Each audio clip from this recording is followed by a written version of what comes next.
Merci beaucoup à tous d'être là. Si on est à nouveau en débrayage aujourd'hui, vous vous dites bien, c'est que lors du précédent débrayage, nous avions porté des revendications, des questions à la direction et aujourd'hui ils nous ont toujours pas répondu. Donc vous le savez, on est une petite société, mais on est stratégique en tant qu'entreprise de par notre fabrication et on est doté d'un savoir-faire unique en France. Donc il faut dire que vu la conjoncture actuelle et notamment les conflits en Europe, il faut qu'on soit réactif, il faut être réactif, il faut qu'on soit prêt à absorber un volume de charges supplémentaires et rapidement. De belles perspectives, vous me direz, et pourtant on est inquiet. On est inquiet pour l'avenir de notre société. On est inquiet parce que la réalité, notre quotidien est bien loin du tableau de l'entreprise en plein essor qu'on peut lire, qui fait la une des presses régulièrement. On est inquiet parce que les investissements annoncés ne sont toujours pas arrivés. Les financements annoncés, c'est toujours pas effectif à aujourd'hui. On ne sait pas comment est-ce qu'on pourrait bien faire si éventuellement une grosse commande tombait pour être en capacité de produire des gros volumes. On galère, notre quotidien c'est plus de galérer sur un outil de production qui arrive à saturation. On est d'autant plus inquiet qu'on n'a pas de vision. On avait un outil entre guillemets de contrôle jusque-là qui se traduisait par des suivis en commission tripartite à l'initiative de la préfecture en l'occurrence à l'époque. Donc c'était des commissions de suivi d'activité qui avaient été mises en place lors de la reprise par replacement.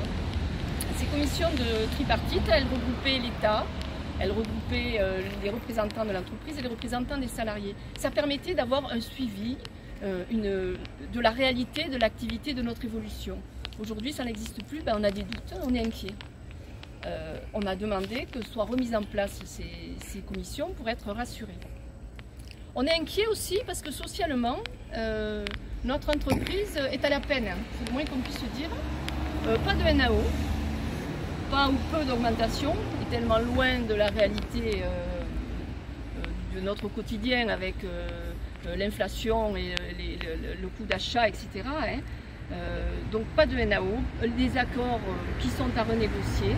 En fait, ce qu'on demande, c'est une vraie politique salariale et sociale dans l'entreprise. On est inquiet parce que le climat social se dégrade à vitesse grand V. Alors, il se dégrade à vitesse grand V et d'autant plus qu'on est blessé par ce qui arrive à notre collègue Benjamin Duez, qui est sous le coup d'une procédure de licenciement.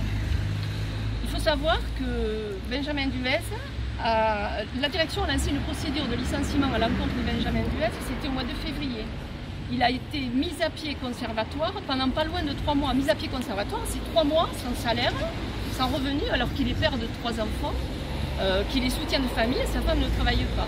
Il a été traité comme un terroriste, quelque part, interdiction d'accès. Le sort qui lui a été infligé est très rude.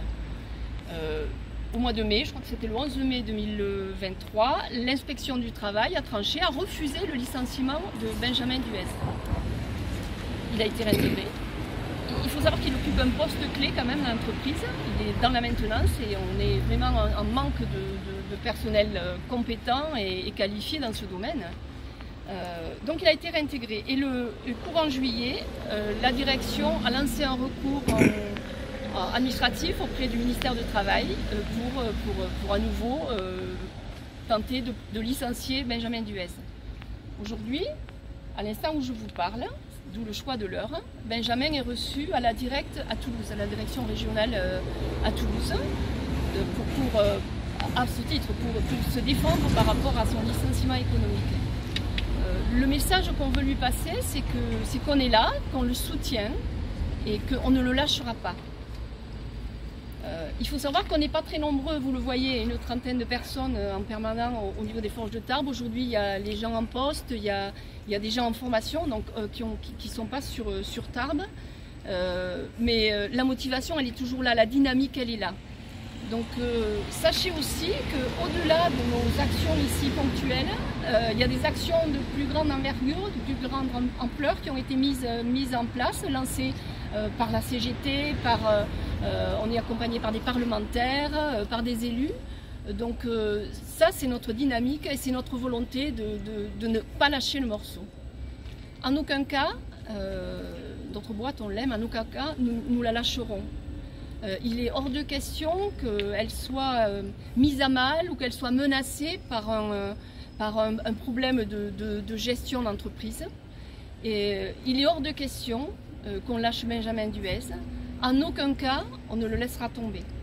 C'est le message aujourd'hui. Merci beaucoup.